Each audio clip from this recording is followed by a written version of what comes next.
So I really like baking. I'm not very good at it, but I find it pretty relaxing. This joy of baking results in me having loads and loads of chocolate chips. And I found out that you can actually measure the speed of light using the chocolate chips. Isn't that awesome?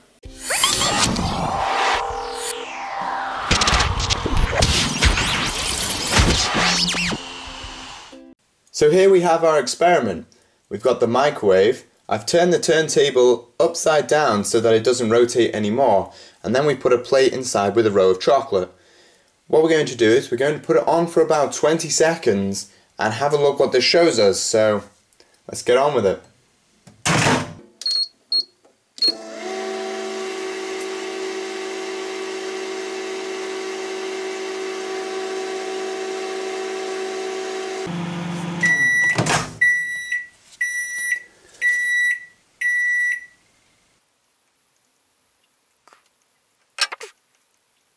Okay, so we've moved the plate out of the microwave and we've put it on a table.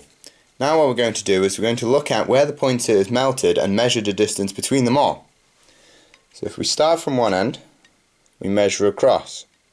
So we're looking at about 5 centimeters there, about 10 centimeters for that one, and then it's about 16.5 centimeters all the way across.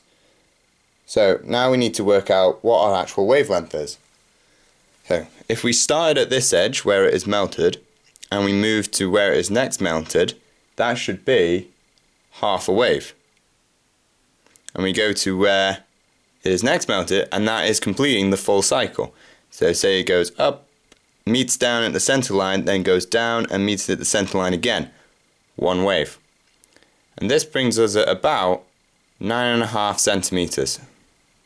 So we're going to use that in our next calculations. We'll see you on the paper. So the distance between the centres of the 3 melted parts is 95 millimeters. We need to convert this into meters, which would be 0.0095 meters. Then using the formula speed equals frequency times wavelength, we can work it out.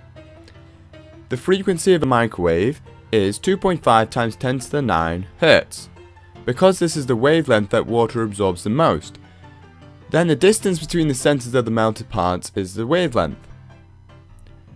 So we can multiply these together and we get 2.3 times 10 to the 8 meters per second, slightly off the speed of light. Ideally we would want a wavelength of about 120 millimeters. This would produce a speed of 3 times 10 to the 8 meters per second. This can be due to all sorts of reasons why I have an error of 25 millimeters, resulting in a huge error in the speed. So what have we learned? That chocolate can be used to measure the speed of light providing you know the frequency of a microwave. We should also use something better than a bendy ruler. So maybe you should, set up the experiment and do it yourself and show me how to do it better.